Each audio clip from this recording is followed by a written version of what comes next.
Hello everyone, आज है 27 जुलाई 2020, दिन सोमवार और आप देख रहे हैं the news narrative. Let's begin. Shivraj ने वीडियो कॉन्फ्रेंसिंग के जरिए अस्पताल से ही की कोरोना की समीक्षा। मुख्यमंत्री शिवराज सिंह चौहान ने रविवार को चिरायू अस्पताल से ही कोरोना का रिव्यू किया। उन्होंने कहा कि कोरोना को समाज के सहयोग से और सतर्कता से हराया जा सकता है। कोरोना की रोकथाम की आउटलाइन तैयार करें, इसके बाद वह प्लान का रिव्यू करेंगे। कई बड़ी बड़ी संस्थाएं जो कोरोना की रोकथाम में बड़ा सहयोग कर सकती हैं। उन्होंने कहा कि लोगों से, समाज से सहयोग के लिए कहा जाए, क्योंकि केवल सरकार के भरोसे ही रोकथाम नहीं हो सकती। भोपाल में 199 नए मरीज, 3 की मौत। प्रदेश में रविवार को 874 नए पॉजिटिव सामने आए हैं। 12 मौतें दर्ज की गई हैं। अब कुल संक्रमित 27,800 और मौतें 811 हो चुकी हैं। राजधानी में रविवार को 199 नए मरीज मिले। इनमें पूर्व मंत्री जीतू पटवारी के पीए और उनके 2 साल के बेटे की रिपोर्ट पॉजिटिव आई है। शहर में 3 मौतों की पुष्टि हुई है। अब तक कुल 159 की मौत हो चुकी है। संक्रमितों की संख्या 5,850 हो गई है। बैरसिया तहसील कार्यालय में 6 कर्मचारी संक्रमित मिले हैं और कटारा हिल्स के एक घर में 6 लोग पॉजिटिव पाए गए। राज्य सरकार को भेजी सूचना, विधानसभा ने निरस्त किए सभी प्रश्न। विधानसभा ने बजट सत्र में पूछे गए विधायकों के सवालों पर ताला डाल दिया है। अब इनके जवाब कभी नहीं मिलेंगे। सचिवालय ने सभी 1200 सवालों को निरस्त कर इसकी सूचना राज्य सरकार को दे दी है। इसके पीछे तर्क दिया गया है कि जब विधानसभा सत्र ही निरस्त हो गया तो इन सवालों के जवाब देने का क्या औचित्य है। 20 जुलाई से होने वाले बजट सत्र में मुख्य विपक्षी दल कांग्रेस ने सरकार को घेरने की पूरी तैयारी की थी। सत्ता परिवर्तन के बाद शिवराज सरकार का यह पहला सत्र था। सत्र ऐसे समय निरस्त किया गया जब विधायकों के सवाल सचिवालय तक आ चुके थे। यही नहीं, ज्यादातर सवालों के जवाब भी आ चुके थे। बैतूल के जिला जज और उनके बेटे की मौत, पुलिस को फूड पॉइजनिंग होने की आशंका। जिला न्यायालय में पदस्थ एडीजे और उनके बड़े बेटे की शनिवार रात संदिग्ध परिस्थितियों में मौत हो गई है। घर में रोटी खाने के बाद दोनों का स्वास्थ्य बिगड़ा था। पुलिस ने प्रथम दृष्टया फूड पॉइजनिंग से मौत होना बताया है। 55 वर्षीय एडीजे महेंद्र कुमार त्रिपाठी, बड़े बेटे अभियान राज और छोटे बेटे कुक्कू निवासी कालापाठा ने 20 जुलाई को घर में खाना खाया था। इसके बाद जज त्रिपाठी व बेटे अभियान की तबीयत बिगड़ गई। शुरुआत में घर में उपचार किया, बाद में पाठक अस्पताल में भर्ती किया गया। यहां से शनिवार रात नागपुर ले जाया जा रहा था। इसी बीच अभियान ने दम तोड़ दिया। जज त्रिपाठी की शनिवार देर रात नागपुर अस्पताल में इलाज के दौरान मौत हो गई। वहीं शव का पोस्टमार्टम किया गया। हालांकि जज के छोटे बेटे कुक्कू की जान बच गई। उसने भी रोटी खाई थी, लेकिन उल्टियां होने की वजह से फूड पॉइजनिंग का शिकार नहीं हुआ। जज की पत्नी भाग संध्या त्रिपाठी भी सुरक्षित। राशन वितरण में बड़ा फर्जीवाड़ा, 95 लाख फर्जी गरीबों को राशन बांट रही है सरकार। मध्य प्रदेश में राशन वितरण में बड़ा फर्जीवाड़ा सामने आया है। निकाय और पंचायतों के सत्यापन में करीब 95 लाख ऐसे नाम मिले हैं जिनका हकीकत में कोई अस्तित्व नहीं है। सरकार की ओर से इन 95 लाख लोगों के नाम पर हर महीने खाद्यान्न भेजा जाता है। सत्यापन में भोपाल और इंदौर सहित कई बड़े शहरों में गड़बड़ियां सामने आई हैं। अब खाद्य विभाग ने कलेक्टरों को विस्तृत जांच का जिम्मा सौंपा है। फर्जीवाड़ा करने वालों पर कार्रवाई की जाएगी। स्टेम सेल थेरेपी से कोरोना के गंभीर मरीजों का जीवन बचने की जगी आस। दुनिया में कोरोना की दवा और वैक्सीन के बीच डॉक्टरों को स्टेम सेल थेरेपी से कोरोना उपचार की नई उम्मीदें जगी हैं। चीन, अमेरिका, यूरोप, इजराइल और स्पेन सहित विश्व में इस थेरेपी को लेकर 60 से ज्यादा क्लिनिकल ट्रायल्स जारी हैं। अधिकतर मरीजों पर परीक्षण कामयाब भी रहा है। डॉक्टरों के अनुसार यदि फेफड़ों को कोरोना वायरस के प्रभाव से बचा लिया जाए या क्षति को सीमित कर उसमें सुधार किया जाए तो मरीजों को बचाने की संभावनाएं कई गुना बढ़ जाएंगी। 1 अगस्त से खुल सकते हैं सिनेमा हॉल और जिम, प्रस्ताव भेजा गया।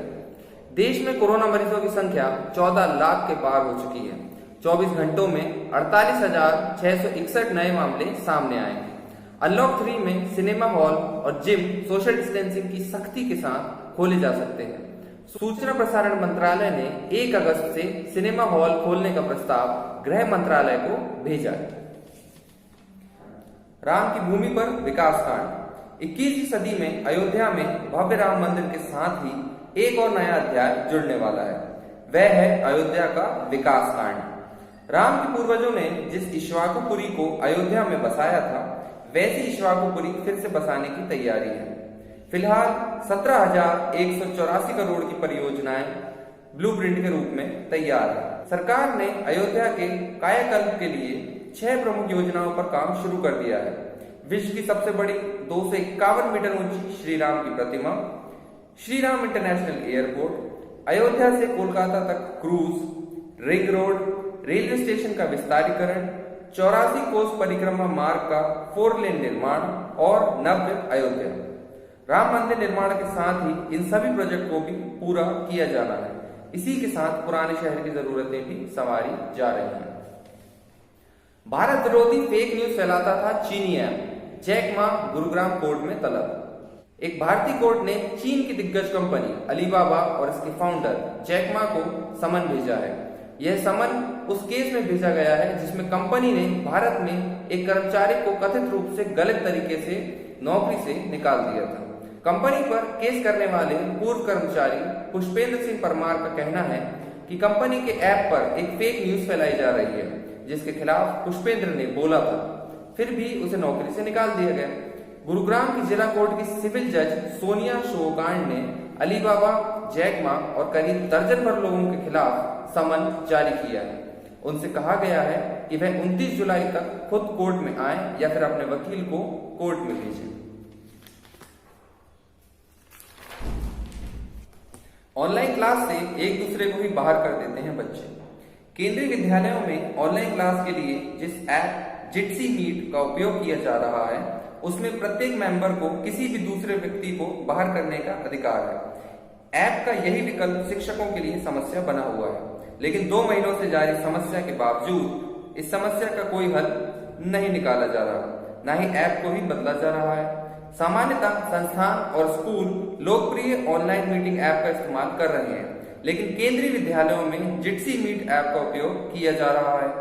इस ऐप के किकआउट विकल्प के चलते विद्यार्थी ऑनलाइन क्लास के बीच में एक दूसरे को बाहर निकाल देते हैं।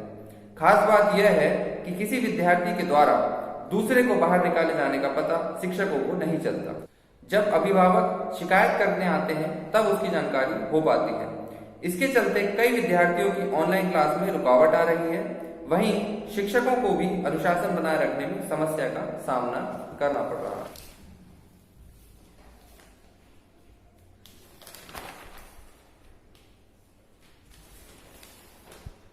लॉकडाउन में बढ़ी आपसी बॉन्डिंग, अब मम्मी पापा खुद कर रहे हैं बच्चों को ट्रेन।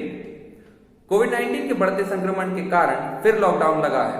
ऐसे में वर्किंग कपल और बच्चों की बॉन्डिंग को और मजबूती मिलने लगी है।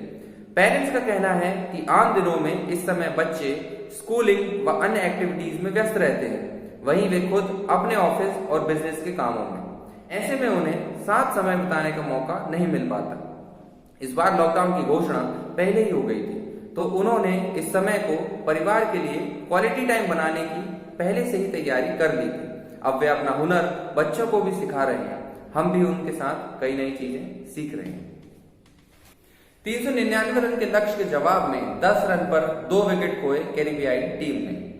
तेज गेंदबाज स्टुअर्ट ब्रॉड की कहर बरपाती गेंदों से इंग्लैंड ने वेस्ट इंडीज पर तीसरे व निर्णायक टेस्ट मैच के तीसरे दिन अपना शिकंजा कस लिया है। विंडीज की पहली पारी 197 रन में सिमट गई थी। इंग्लैंड ने अपनी पहली पारी में 369 रन बनाए थे और इस तरह उसे 172 रन की बढ़त मिली थी।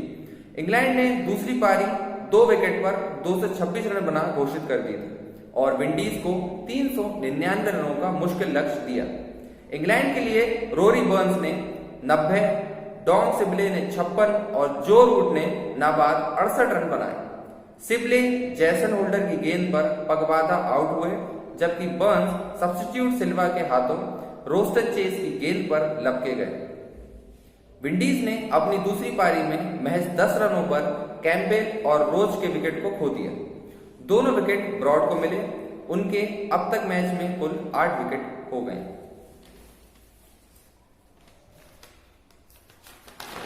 फिर भड़का आंदोलन, टेक्सास में 1 की मौत, सिएटल में 45 गिरफ्तार। नस्लभेद और पुलिस बर्बरता के विरोध में पोर्टलैंड, ओरेगन में पिछले कुछ सप्ताह से जारी प्रदर्शनों की चिंगारी अब लॉस एंजलिस से लेकर न्यूयॉर्क तक भड़क गई है। सिएटल के एक प्रदर्शन में गाड़ियों के शीशे फोड़ दिए गए हैं, जगह जगह आग लगा दी गई। वहीं टेक्सास के ऑस्टिन में हिंसक विरोध प्रदर्शन में हुई गोलीबारी से एक व्यक्ति की मौत हो गई है। सिएटल में पुलिस ने 45 से अधिक लोगों को गिरफ्तार किया है, आंसू गैस भी छोड़ी गई। लॉस एंजलिस में प्रदर्शनकारी एक संघीय कोर्ट हाउस के सामने सुरक्षा प्रवर्तन अधिकारियों से भिड़ गए। इंदिरा गांधी ने 41 साल पहले दिया था एक बालक को वीरता पुरस्कार। 1980 का वीर बालक मजदूरी को मजबूर। करीब 41 साल पहले घटी एक रेल दुर्घटना में वीरता का परिचय देते हुए 12 साल के एक साहसी बालक शत्रुघ्न लाल ने 2 अन्य बच्चों की जान बचाई थी।